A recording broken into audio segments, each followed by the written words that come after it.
All right, where do I begin? First of all, I'm glad that the market dropped. I needed it to drop badly, and I'll explain why. But since I'm in my margin account first, let's talk about my margin account. Actually, let me just go show you my balance right now. So my balance, I'm sitting at total portfolio 86,307. Okay, so I'm gonna go back to my trading platform. So in my margin account, as you know, if you've been watching my videos, I do put credit spreads on the SPY every Monday, Wednesday, Friday. So today is Friday, so I did one, of course, this morning, and I'll show you under orders executed. I did this one here, so June 1st, which was 31 days away, collected 74 cents or $74, and I went at a 260 strike on the SPY. So that means for me to win or for me to keep the premiums, SPY has to stay above 260 come June 1st. SPY right now is at 282.9. But in my positions, I already had two old put credit spreads on the SPY. I had May 27 and May 29. And as you can see, the May 29 has a 275 strike. So that one is pretty close to the market price right now. So it's only 8 points away from getting tested. While the new put spread that I opened today is 22 points away. So big difference. This one is much safer. So that's what I was talking about in my previous videos, is even if an old put spread gets tested, because the market is dropping, it makes my new put spread become a better potential winner, a safer put spread. Instead of being at 275, I'm at 260, and I pretty much collected the same thing. Collected 74 cents on this one. And on this one, I collected, I don't remember, let me check, executed SPY, May 29, was it? So on the May 29 SPY, I collected 72 cents. So today, because the SPY dropped, I was able to go further out, so making it safer, and I even collected more premiums. I collected $74 versus $72. So that's the difference when the SPY drops. It allows me to place even better put spreads on the SPY, even though my existing put spreads are going to be tested. But I have a way of managing my existing put spreads, is when they get tested, I'm going to start selling call spreads against them as a hedge, and therefore reducing max loss while I'm selling new put spreads every Monday, Wednesday, Friday. So it's a question of, you always have to have capital to fund the future put spreads that will be profitable. So this put spread here, May 29th at 275 strike, I opened it for 72 cents. And right now you can see that it's trading for between $1.26 and $1.43. So I'm losing money on this one for sure. And this one here, May 27, I had a chance of closing it for a profit, a good profit, I think on Wednesday. But it wasn't exactly 50% profit, so I didn't close it. And I think right now it's trading for a loss. So this one, I collected 80 cents to open. Right now it's trading between 84 and $1.04. I had a chance to close it for about 50 cents. So it would have made a 30-cent profit or a $30 profit. And then now it became a small loser, but it trade is not over yet. It still has 26 days to go. This one still has 28 days to go. And this one I just opened today has 31 days to go.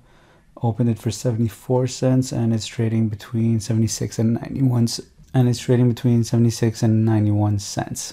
So in my TFSA, the big reason I wanted the market to drop is because I've got a covered call on the Qs. I had a covered call on the Qs at 209 strike, expiring May 8th, and the Q was trading above 209, of course. And the problem with that is my cost, my purchase price on the Qs is 221. So if I do nothing, my shares can get taken away at 209, which is $11 lower than my purchase price. So to avoid that, I had to roll the call option forward. So today I rolled it forward. So if you watched my video yesterday, I rolled the 208 strike expiring May 1st. I rolled it to 209 expiring May 8th, and I collected $38. But I guess I should have waited, because the Qs dropped hard today. I would have been able to roll from 208 to maybe 211 expiring May 8th. So I would have gotten 2 extra points on the strike for next week, May 8th. But instead, I rolled it yesterday. I was afraid of Amazon earnings. I thought Amazon would shoot up after earnings, so the queues would go up. So I decided to roll it right away on Thursday instead of waiting for Friday. And I went from 208 to 209, expiring May 8th. And then this morning, when the queues dropped hard, I decided to roll from May 8th to May 15. And I went from 209 to 211. So right now, I need the queues to trade below 211 come May 15. Right now, the queues is sitting at 213. So I need that to happen so that I don't lose my shares at 211, which is 10 points lower than my purchase price. But in the case that May 15, the queues is trading above 211, what I'm going to do is keep rolling again, maybe to 212 with the expiration of May 22nd, which is the following week. But obviously the further away the stock, the harder it is to roll forward and higher and at a higher strike. But at least when I'm rolling forward, I'm rolling for a credit. So $50, $38, $48 every week. And so yeah, so that's where I'm sitting right now with the queues. At least I went from 208 to 211. So I collected, I assured myself an extra $3 in capital appreciation. Now, if you watched my video yesterday, I talked about IWM, how I needed IWM to trade below 129 today. Yesterday was trading at about 130, 131. And I think it closed the day, or after hours, it was trading at 128.8. But on Wednesday, it was trading at 136. So if I look at the chart for IWM, it's ridiculous. Where is the chart over here? So let's do 15 days. Look at this. It's trading at 136.69, even higher actually. And that's on Tuesday. That's on Wednesday. And when I sold my call option on IWM was trading at 122 on Friday. Last Friday, April 24th, it was trading at around 121, 122. And I sold a call option at a 129 strike, thinking it's safe. It's 7 points away, 1 week away. That's very doable. I don't want the stock to trade above 129 in 1 week. In 3 days, the stock was trading at 136. So that was ridiculous. But Thursday and Friday, it erased all the gains. So I'm pretty happy. And it closed the day at 125.14. But I had already rolled the call option forward. During the day, I rolled it to 135 strike. So look how safe I am right now with IWM. Well, I think I'm safe with IWM. I've got a 135 strike for May 8th. And I collected $31 to roll this forward. So this is definitely a better position than the queues because my call strike is above the current market price. But in the case of the queues, my call strike of 211 is below the current market price. And the problem with that is my purchase price is above the current call strike. So this current call strike means that I might have to sell my shares at this price, 211. But I don't want to sell my shares at 211 when I bought it at 221. In the case of IWM, I bought it at 151. The current market price is 125. Okay, it doesn't matter. My strike is 135. So as long as IWM stays below 135, I won't be forced to sell it at 135. So I'm giving myself enough room for IWM to move during the week. Do what you want, but just stay below 135. And I collected a credit doing that every week.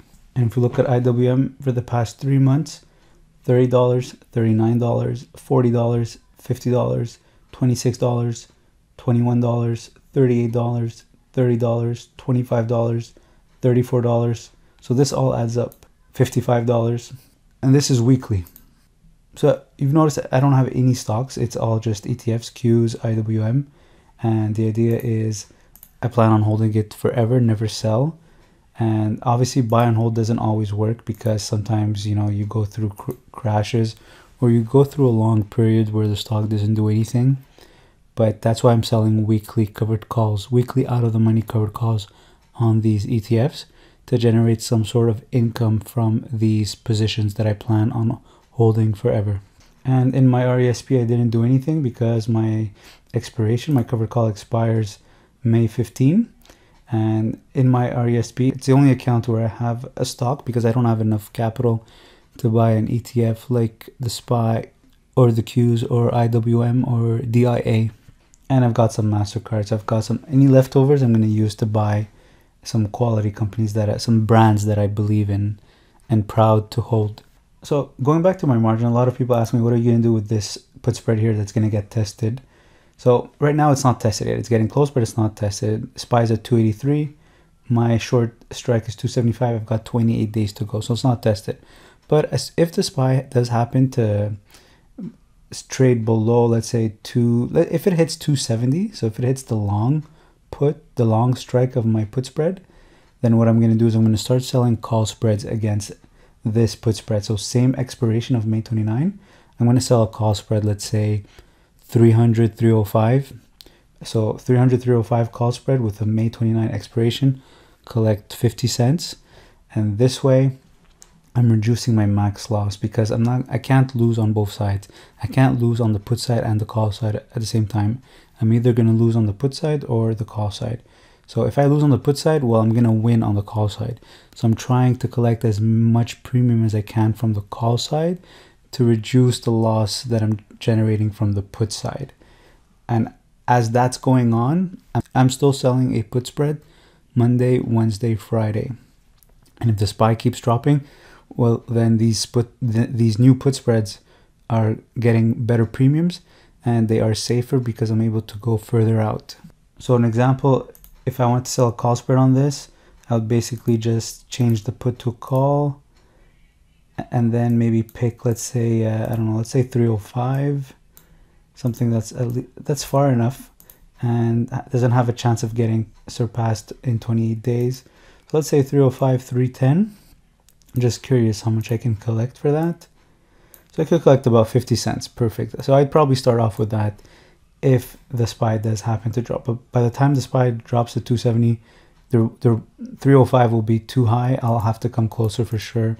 Probably 300. 300 short strike with a 305 long strike. So, but that's how I would mitigate a put spread that gets tested. All right, so if you have any questions, leave them in the comment section below. If you can open an account with Questrade to trade on the stock market, use my referral link in the description below the video to get $50 in free trades. Thanks for watching.